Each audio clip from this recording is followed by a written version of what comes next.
সুপ্রিয় দর্শক, আসসালামু আলাইকুম। সবাইকে পবিত্র মাহে রমজানের শুভেচ্ছা। পবিত্র মাহে রমজান উপলক্ষে রঙ্গন রাঁধুনি রান্নাঘরের দেশ বিদেশের সেহরি এবং ইফতার সিজন 3 পাওয়ার বাই গ্রামীণ travels, emotion cafe, food world, Rubina's kitchen এবং সম্রাগিস কিচেন। বরাবরের মতো আপনাদের সকলের সামনে আমি মেহেদী। আজকে আমাদের প্রোগ্রামে গেস্ট হিসেবে আছেন রুবিনা আক্তার, রঙ্গন রাঁধুনি রান্নাঘর গ্রুপের অ্যাডমিন। প্লিজ ওয়েলকাম রুবিনা আপা। আসসালামু আলাইকুম আপা। ওয়ালাইকুম সালাম। ভালো আছেন? কেমন আছো? আলহামদুলিল্লাহ। আলহামদুলিল্লাহ ভালো আছি, আর বেশি ভালো আছি রঙন রাঁধুনি রান্নাঘরে সেটে এসে। Thank you. দর্শক, আমাদের আজকের এই প্রোগ্রামে রন্ধন শিল্পী হিসেবে আছেন রুমন রুমা। প্লিজ ওয়েলকাম রুমন রুমা, আজকে আমাদের রন্ধন শিল্পী। আসসালামু আলাইকুম আপা। ওয়ালাইকুম আসসালাম। কেমন আছেন? আলহামদুলিল্লাহ ভালো আছি, তুমি কেমন আছো? আলহামদুলিল্লাহ, আমিও খুব ভালো আছি, আরো বেশি ভালো আছি আজকে আমার সাথে আপনাদের পেয়ে। আমিও খুব আনন্দিত আজকে রঙন রাঁধুনি রান্নাঘরে এসে। আচ্ছা আচ্ছা। তারপর কেমন কাটছে পবিত্র মাহে রমজান? ব্যস্ততা কেমন সবকিছু মিলিয়ে? সবকিছু মিলিয়ে খুব ভালো যাচ্ছে। মাহে রমজানে তো একটু ব্যস্ততা থাকবেই, সামনে ঈদ, এগুলো নিয়ে। আর আমি বুটিক্স নিয়ে কাজ করি, পাশাপাশি রান্না সেক্টরে আমি খুব বেশি দিন না, এই 1-1.5 বছর থেকে আমি এই সেক্টরে কাজ করছি। তো সবকিছু মিলিয়ে মাশাআল্লাহ ভালো যাচ্ছে, মোটামুটি একটা ব্যস্ত সময় পার ব্যস্ত করছে। সময় পার করছি। আচ্ছা আচ্ছা। তাহলে আপনি আপনার ফ্যামিলির জন্য ইফতারে কি কি আইটেম করেন বা কোন খাবারটা বেশি করা হয় যদি একটু বলেন? একটু ভাজা পোড়া তো থাকেই, বাচ্চারা একটু ভাজা ভাজি একটু পছন্দ করে, খেজুরটা তো থাকেই। তো আজকে আমি এখানে দেখাচ্ছি পাউরুটি আলু দিয়ে টিকিয়া। আচ্ছা, আজকে এটা হচ্ছে আমাদের ইফতারের রেসিপি। ইফতারের রেসিপি, এবং এটা খুব মজাদার একটি খাবার, অল্প সময় এই খাবারটি তৈরি করা যায়। আচ্ছা আচ্ছা, বুঝতে পেরেছি। তারপর রুবিনা আপা কেমন আছেন, কেমন কাটছে? আলহামদুলিল্লাহ ভালো কাটছে, রমজান চলছে, ভালো লাগছে। সামনে ঈদ, ব্যস্ততা চলছে, শুটিং নিয়ে ব্যস্ত আছি। শুটিং, ফ্যামিলি সবকিছু মিলে একটু ব্যস্ত। সবকিছু নিয়ে হ্যাঁ একটু ব্যস্ত আছি। আর আমার Rubina's kitchen, fashion beauty by Rubina, দুটোর কাজ নিয়ে ব্যস্ত আছি। আচ্ছা আচ্ছা, মোটামুটি তাহলে প্রচুর পরিমাণে ব্যস্ত বোঝা যাচ্ছে। দর্শক, এই ব্যস্ততার মাঝে চলুন আমরা দেখে আসি আজকে আমাদের স্পেশাল ইফতার রেসিপির উপকরণটা। আজকে আমার উপকরণ থাকছে আমি এখানে নিয়েছি 6 পিস পাউরুটি, 2টো আলু সিদ্ধ করে নিয়েছি, পেঁয়াজ কুচি, কাঁচামরিচ কুচি, শুকনো মরিচ গুঁড়ো, ধনে পাতা, ধনে গুঁড়ো, লবণ, চাট মশলা, আদা পেস্ট, গোলমরিচ গুঁড়ো। আর এখানে আমি একটু বেটার তৈরি করার জন্য নিয়েছি ময়দা, চিলি ফ্লেক্স, পানি। প্রিয় দর্শক, আমরা দেখে নিলাম উপকরণটা, এখন আমরা চলে যাব মূল পর্বে। তাহলে আমরা শুরু করি। জি, আমরা শুরু করে দিচ্ছি। আজকে আমি প্রথমে দুটো আলুগুলোকে একটু ভালো করে ম্যাশ করে নিব। এমন ভাবে ম্যাশ করতে হবে যেন একটু দানা দানা না থাকে, একদম মিক্স করে ফেলতে হবে। একদম ভালো করে একদম ভালোভাবে মিক্স করতে হবে। আচ্ছা। তাহলে তো আলুটা প্রচুর পরিমাণে সিদ্ধ করতে হবে। আলুটা খুব ভালো করে আমি প্রেসার কুকারে সিদ্ধ করে নিয়ে, সিদ্ধটা সিদ্ধটা খুব ভালো করে করতে হবে। এই ম্যাশার দিয়ে আমি আলুটাকে ভালো করে ম্যাশ করে নিব। আমার আলুটা ম্যাশ হয়ে গেছে। এখন এই পর্যায়ে আমি এখানে দিয়ে দিব, আমি হেল্প করবো? হ্যাঁ, আমাকে আচ্ছা, এখানে কি দিব? প্রথমে কি পেঁয়াজ দিব কুচি, আপনাকে? আচ্ছা, পেঁয়াজ কুচি, এখানে 4 চামচ দিয়ে 2 চামচ পেঁয়াজ কুচি, বা একটু বেশি দিলেও অসুবিধা নাই। আচ্ছা, আমি 2 চামচের মতো আন্দাজ করে একটু দিয়ে দিচ্ছি আপনাকে। ব্যাস। ওকে, আচ্ছা এরপর আমি দিব এখানে মরিচ। আচ্ছা, এখানে আমি 4টে মরিচ কেটে রেখেছি। পুরোটাই দিব? পুরোটাই। একটু ঝাল যারা বেশি খেতে চান তারা একটু ঝালটা বেশি দেবেন। মানুষের ঝাল খাওয়ার উপর ডিপেন্ড, কম বেশি হয়ে যায়। উপর depend করবে। চালটা হচ্ছে এরপর আমি এখানে 4 চামচ দিয়ে 2 চামচ শুকনো মরিচ গুঁড়ো। আচ্ছা 2 চামচ। 2 চামচ। মানে আমি এখানে ঝালটা একটু বেশি দিচ্ছি, যারা কম খেতে চান তারা মরিচের গুঁড়ো একটু কম দেবেন। ঠিক আছে। তারপর এখানে আমি পরিমাণ মতো একটু ধনে পাতা কুচি দিব।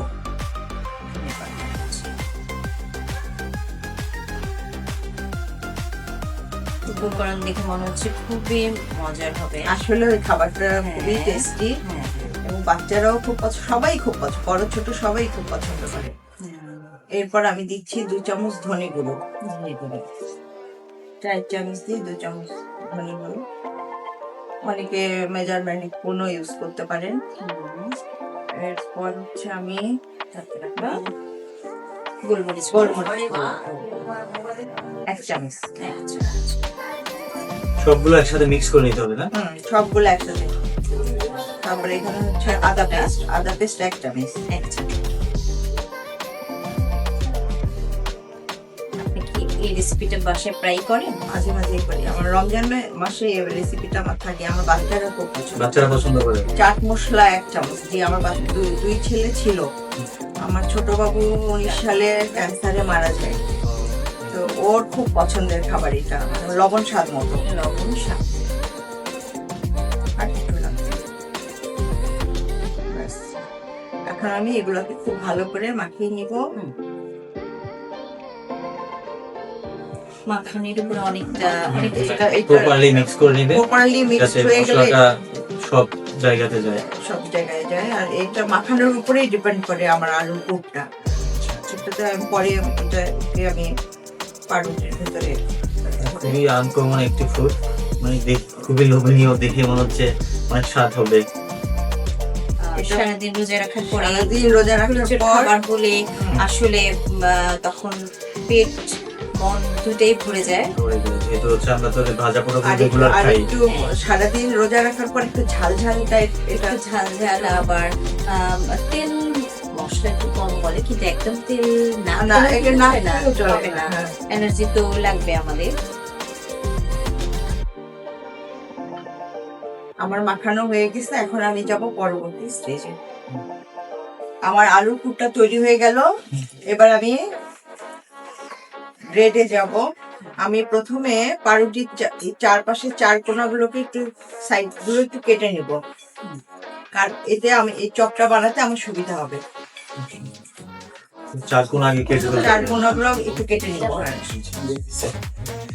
তাহলে আমার আলুর পুরটা যে ভরবো তাতে আমার সুবিধা হবে আর কি ভাজটা করতে। অনেকে আবার এই চারপাশ না কেটেও করে, আমি কেটে নিই। এই ফাঁকে আমাদের প্যানটা গরম হচ্ছে। টাইম বেশি লাগবে।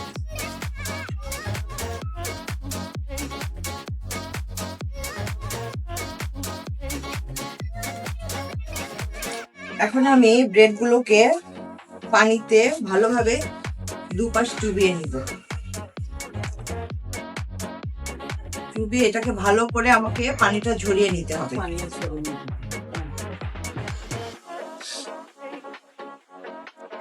পানি থাকলে এটা ভালো আসবে না। পানিটাকে খুব ভালো করে ঝরে নিয়ে তারপর আমি এর মাঝে আলু পুরটা দিয়ে দিব।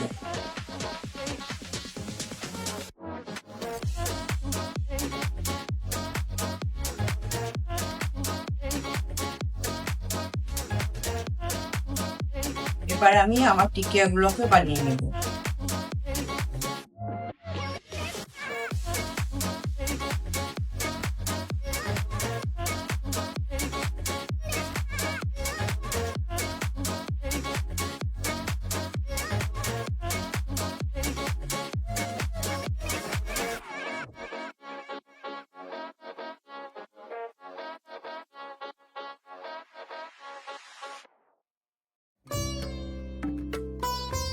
তাহলে আমরা এখন কি দেখবো?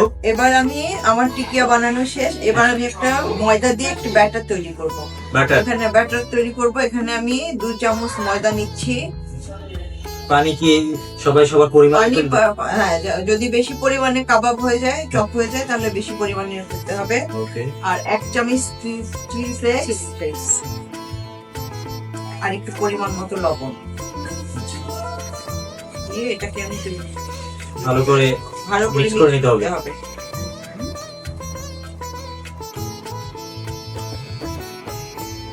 আপনি কি বাসায় সবসময় এই ফুডগুলা মেক করেন? সব সময় না, রমজান মাসে করা হয়। আমি খুব কম সময় পাই রান্না করতে, কিন্তু আমার রান্না করতে ভালো লাগে। সময় পেলে আমি টিফিনেও কিন্তু ভালো যাবে। টিফিনেও ভালো যাবে, টিফিনে স্কুলে, তারপর অফিসেও বিকেলে নাস্তা স্ন্যাক্স আইটেম হিসেবে খেতে পারে। অনেক সুন্দর, অনেক মজাদার। দেখেই তো খুব মনে হচ্ছে খুব মজাদার হবে। আর ইফতারিতে এই ধরনের খাবার হলে খুব ভালোই চলবে। ভালোই চলে যাবে। আচ্ছা, আমরা ভাজা সারাদিন পোড়াটা রোজা অনেক রাখার মধ্যে পর দিয়ে খাই। একটু মুচমুচে ঝাল সবারই ভালো লাগে, সবারই পছন্দ। আমার সেটাই। বেটার বানানো হয়ে গেল, এখন আমি এটাকে ভাজতে চলে যাব। আমি এখন এই এইগুলোকে কোট করে নিব, চপগুলোকে। তারপর আমরা কি এখন এটা এখন আমরা এটা ভাজবো? ভাজতে চলে যাব। আচ্ছা, আচ্ছা। কোট করে নিয়ে আমি এটাকে ভাজতে দিয়ে দিচ্ছি। ভাজতে তো বেশি টাইম লাগবে না, না? ভাজতে না একটু সময় লাগবে, অল্প আছে। প্রথমে তেলটাকে গরম করে নিয়ে হ্যাঁ। তারপর এটা হাই হিটে গরম করে নিয়ে আঁচটাকে কমিয়ে দিয়ে এটাকে আমরা অল্প আঁচে ভাজতে হবে। কড়া ভাজা যেটা বলে সেটা না? কড়া ভাজা হবে। এটাকে এখন আমার অল্প আছে, এটাকে মুচমুচে করে ভাজতে হবে অল্প আছে। এক্ষেত্রে আমাদের অবশ্যই খেয়াল রাখতে হবে যে এক পাক ভালো করে ভাজা হলে তারপর আমাকে উল্টে দিতে হবে, আদারওয়াইজ এটা কিন্তু ভেঙে যাবে। ভেঙে যাবে। রুমন রুমা আর কত সময় লাগতে পারে? আমাদের এটা প্রায় হয়ে গেছে, আর আর বেশিক্ষণ লাগবে না, প্রায় হয়ে গেছে। এর থেকে বেশি ভাজা যাবে না। ব্রাউন কালার আসলে এটাকে আমরা নামিয়ে নেব। দেখতে খুবই চমৎকার হয়েছে। মনে হচ্ছে খুবই আমরা delicious ইফতারিতে হবে। সবাই মিলে এটাকে টেস্ট করব, হুম। নিশ্চয়ই খুবই মজা হবে। ইনশাআল্লাহ। আচ্ছা, রুমন রুমা আপনি একটু আগে বললেন যে হচ্ছে আপনি রাঁধুনি প্রফেশনে মানে খুব বেশি দিন হয়নি এন্ট্রি করেছেন, তো আপনি কি এছাড়া বাহিরে অন্য কিছু করেন? আমি ছোটবেলা থেকেই নাচ করতাম, গান Wow. করতাম। তো মাঝখানে অনেকদিন আমার গ্যাপ পড়ে গেছে সাংসারিক কারণে। আচ্ছা আচ্ছা। এখন আমি আবার ক্রিয়েটিভ ভায়োলিনে চর্চা করছি, কিন্তু ওটাও খুব বেশি দিন না, চলছে নাচ আর কি। গানের সাথে যুক্ত আছে চলছে। ছোটবেলা থেকে ছিল? ছোটবেলা থেকেই ছিলাম আমি কালচারাল লাইনে। মাঝখানে আমার বেশ কিছুদিন একটু গ্যাপ পড়ে গেছে। তো এখন আমি আবার কণ্ঠটাকে একটু চর্চা করছি, কণ্ঠের চর্চা করছি, রেওয়াজ করছি ক্রিয়েটিভ ভায়োলিনে। ওরকম করে সময় দিতে পারি না, কিন্তু চেষ্টা হয়। চেষ্টা করছেন, যদিও সময় খুবই কম। আচ্ছা, আপনার শৈশব কোথায় কেটেছে? আমার শৈশব কৈশোর আমার রংপুর কুড়িগ্রাম। রংপুরে। কুড়িগ্রাম তখনও আপনি নাচ গান করতেন? করতাম, শিল্পকলা একাডেমির সাথে আমি ইনভলভ ছিলাম। খুবই ভালো লাগলো শুনে। আচ্ছা রুবিনা আপা, যেহেতু রুমন আপা একজন সিঙ্গার ডান্সার, তো আজকে পবিত্র মাহে রমজান উপলক্ষে আমরা তো তার কণ্ঠে 2 লাখ কোন ইসলামিক সঙ্গীত শুনতেই পারি। কি দর্শক আপনারা কি চান? তাহলে আমরা পাকে রিকোয়েস্ট আমি- করব হাম বানা থেকে যে আপনার কণ্ঠে 2 লাইন যদি আমাদের দুই দর্শকদের লাইন শোনান। আমাদের দর্শকদের শোনা। একটু চেষ্টা করি, 2 লাইনই করতে পারবো, খুব কোনো বেশি সমস্যা পারবো নেই। না, একটু চেষ্টা করি। হুম। আমি একটি গজল করছি যে আল্লাহকে যা করলেন। ওকে ওকে, নো প্রবলেম। যেহেতু রমজান মাস আমরা নাচ গজল শুনতে পারি।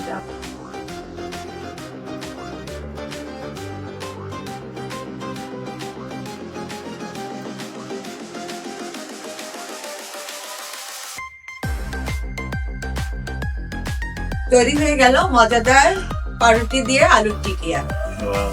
দেখো মনে হচ্ছে খুবই সুস্বাদু হবে। আপনার তাহলে আপনি আমাদের গেস্টের হাতে তুলে দেন। আমার তৈরি হয়ে গেল পাউরুটি দিয়ে আলুর টিকিয়া। অসংখ্য ধন্যবাদ, খুব সুন্দর একটা রেসিপি রঙন রাঁধুনি রান্নাঘরের সেটে ইফতারি আয়োজনে উপহার দেওয়ার জন্য। দর্শক চলুন তাহলে আমরা দেখে নেই প্রস্তুত প্রণালী আর প্লেটিংটা। কোথাও যাবেন না, ছোট্ট একটা ব্রেকের পর আবারও ফিরে আসছি রঙ্গন রাঁধুনি রান্নাঘর।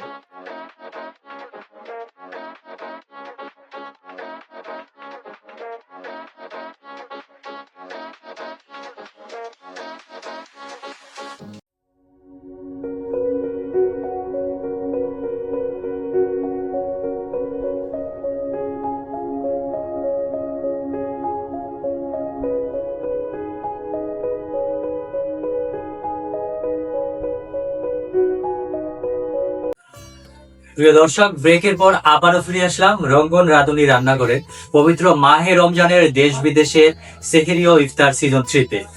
আপনারা দেখছেন যে আমাদের আজকে রন্ধন শিল্পী খুব সুন্দরভাবে একটি ইফতার মেকিং করেছে। তো আমরা অবশ্য একসাথে ইফতার করব, সেজন্য এখন ডেকে নিব রঙ্গন রাঁধুনি রান্নাঘরের সম্মানিত সিইও সালেহিন ইকবাল রঙ্গনকে। প্লিজ ওয়েলকাম সালেহিন ইকবাল রঙ্গন, রঙ্গন রাঁধুনি রান্নাঘরের সম্মানিত সিইও। আসসালামু আলাইকুম সবাইকে। ওয়ালাইকুম আসসালাম, কেমন আছেন? আলহামদুলিল্লাহ ভালো আছে। আপনাদেরকে দেখে আরো ভালো হয়ে গেল আলহামদুলিল্লাহ। কেন আমার প্রিয় প্রিয় মানুষ এবং গুণী মানুষদেরকে আমি রমজান রান্নাঘরের পাশে পেয়েছি, এটি আমার জন্য অনেক বড় সৌভাগ্য। আপনার সৌভাগ্য। আমাদেরও খুব ভালো লাগছে। আমাদেরও খুব ভালো লাগছে, আর বিশেষ করে আজকে এই ইফতার পার্টিতে আমি যে এত সুন্দর একটা রেসিপি দিতে পারলাম, এটার জন্য আমার নিজে ভীষণ আনন্দিত। আমি খুবই ভালো লাগছে। আর আজকে আমি যে রেসিপিটা তৈরি করলাম এটা আমার ছোট বাবুর খুব পছন্দের একটি খাবার ছিল। আমার বাবু আজকে নেই, কিন্তু আমি এই রেসিপিটা তৈরি করে ওকে আমি স্মরণ করি। মনে হবে যে রোজার মধ্যে উনি আপনার সাথে আছে এবং ইফতারি করছে, তাই তো? আমার প্রত্যেক রোজায় আমি আমার দুই ছেলেকে দুই সাইডে নিয়ে আমি ইফতারি বসতাম। ওই দিনগুলো আমি ভুলতে পারি না। আমার মনে সবসময় গাথা হয়ে থাকে আমার ছোট বাবুকে ঘিরে ইফতার হলো। প্রত্যেক রমজানেই আমি চেষ্টা করি এই রেসিপিটা তৈরি করতে। আমার ছোট বাবুর খুব পছন্দের এই রেসিপিটি। খুবই ভালো লাগছে আপা, আপনার জন্য অনেক অনেক সমবেদনা। আর আপনার বাচ্চার জন্য দোয়া থাকবে, আল্লাহ তাকে বেহেশতে নসিব করুক। আমিন। আমিন। যেহেতু আমরা আজকের প্রোগ্রামের একদম শেষ পর্যায়ে চলে এসেছি, তো আমাদের সিওর হাতে আজকের এই ইফতার তুলে দিচ্ছে আমাদের রন্ধন শিল্পী। আমার হয়ে গেল পাউরুটি আলুর টিকিয়া। ওকে, রুবিনা আপু, তুমি তো মনে হয় আগেই দেখে ফেলেছো, কিভাবে শিখে ফেলেছো না? হ্যাঁ, হুম। আসলে রেসিপিটা খুবই সহজ বলবো, আর হচ্ছে খেতে খুবই সুস্বাদু। উপকরণগুলো দেখে সেটাই মনে হলো। আমার তো স্মেলে মনে হচ্ছে রোজাটা হালকা হয়ে যাচ্ছে, হ্যাঁ, কিন্তু এটা হালকা করা যাবে না, আমরা অবশ্যই ইফতার একসাথে করব। তো হচ্ছে এখন আমাদের দর্শকদের জন্য যে একটা মেসেজ, সেটা যদি আমাদের সিইও বলে দেয় তাহলে খুবই উপকৃত হবে। হ্যাঁ, আমাদের রঙ্গনাথের আরে করে চমক আছে, সেটা হচ্ছে যারা রন্ধন শিল্পী আছেন তাদের জন্য একটা সুন্দর চমক। তারা হচ্ছে এই রোজার 30টা এপিসোডে যার লাইক কমেন্ট শেয়ার বেশি পড়বে সেই পাবে হচ্ছে গ্রামীণ ট্রাভেলসের পক্ষ থেকে ঢাকা টু কক্সের কাপাল টিকিট। কাপালটিকে তাই বেশি বেশি লাইক কমেন্ট শেয়ার করতে হবে। আর যাদের কাপাল না, যারা সিঙ্গেল আছেন, তারা ভাবছেন কি করে যায় আমাদের লাইক কমেন্ট শেয়ার, তারা একা না হলে দোকলা কাউকে নিয়ে যাবে, ছেলে হোক মেয়ে কেউ, চাইলে কাউকে নিয়ে যেতে পারবে, বান্ধবী হোক option টা বন্ধু হোক, আছে। হায়ার করে নিয়ে যাবে, সমস্যা নাই। ছেলেদের নিয়ে যাবে। হ্যাঁ, অবশ্যই। তো তুমি আমাদের যে অতিথি আছে গেস্ট রবিন আপু, তার হাত দিয়ে রংরাধুনী রান্নাঘর পক্ষ থেকে ইমোশন ক্যাফের পক্ষ থেকে তুমি ক্রেস্ট এবং সার্টিফিকেটটা দাও, তুলে দিক আপু। আপনাকে অসংখ্য ধন্যবাদ রঙ্গন রাঁধুনি রান্না করে সিটে এসে সুন্দর একটা রেসিপি উপহার দেওয়ার জন্য। আপনাদেরকেও অসংখ্য ধন্যবাদ। এত সুন্দর একটা প্রোগ্রাম, এত সুন্দর প্রোগ্রামে আসতে পেরে আমি সত্যিই খুব আনন্দিত। আশা করবো আগামীতেও আমি যেন এই প্রোগ্রামে আসতে পারি। ইনশাআল্লাহ। তো আপা, তাহলে আজকে তো আমরা একদম শেষ পর্যায়ে চলে এসেছি, কিন্তু যাওয়ার আগে আপনার কণ্ঠে আমরা 2 লাইন গান শুনতে চাই। আমি একটি গজল গাচ্ছি, আল্লাহ তো যা করলেন। অবশ্যই, যেহেতু রমজান মাস, অবশ্যই ইসলামিক না ইসলামিক বা গান। গজল হলে ভালো হয়। গজল। আল্লাহতে যার পূর্ণ ঈমান, কোথা সে মুসলমান, কোথা সে মুসলমান, কোথা সে আরিফ অভেদ যাহার জীবন মৃত্যু গায়, কোথা সে মুসলমান, কোথা সে মুসলমান। আল্লাহতে যার পূর্ণ ঈমান, কোথা সে মুসলমান, কোথা সে মুসলমান। বাহ বাহ বাহ, খুবই সুন্দর। থ্যাংক ইউ দারুণ। So much. এত সুন্দর একটি গজল আমাদের মাধ্যমে দর্শকদের উপস্থাপনা করার জন্য আজকের মতো আমাদের বিদায় নিতে হচ্ছে। আপনাকে অসংখ্য ধন্যবাদ আমাদের সাথে যুক্ত হওয়ার জন্য, এত সুন্দর একটি ইফতারের রেসিপি দর্শকদের সামনে তুলে ধরার জন্য। ভালো থাকবেন আপা, আপনার জন্য অনেক অনেক শুভকামনা। আরো ধন্যবাদ আমাদের আজকে দ্বিতীয় গেস্টকে আমাদের সাথে সময় অতিবাহিত করার জন্য। ভালো থাকবেন, অনেক অনেক শুভকামনা আপা আপনার জন্য। ভালো থাকবেন। রঙ্গন রাঁধুনির রান্নাঘরকেও অসংখ্য ধন্যবাদ আজকে এত সুন্দর আয়োজনে আমাকে ডাকবার জন্য। ঠিক আছে, রুবিনা আপা আপনাকেও ধন্যবাদ আজকে আমাদের সাথে যুক্ত হওয়ার জন্য, আপনার সময় অতিবাহিত করার জন্য। ধন্যবাদ তোমাকে, ধন্যবাদ এই সেটের সামনে যারা আছে তাদের সবাইকে পবিত্র মাহে রমজানের শুভেচ্ছা। অবশ্যই। দর্শক, এখন সময় হয়ে গেল আপনাদের কাছ থেকে বিদায় নেওয়া। প্রতিদিনের মতো আমি মেহেদী হাসান অপু আজকের মতো বিদায় নিচ্ছি রঙ্গন রাঁধুনি রান্নাঘরে দেশ বিদেশের সেহেরি ও ইফতার সিজন 3 থেকে। সবাই ভালো থাকবেন, সুস্থ থাকবেন। দেখা হয়ে যাবে নেক্সট এপিসোডে। আল্লাহ হাফেজ। আল্লাহ। আল্লাহ হাফেজ।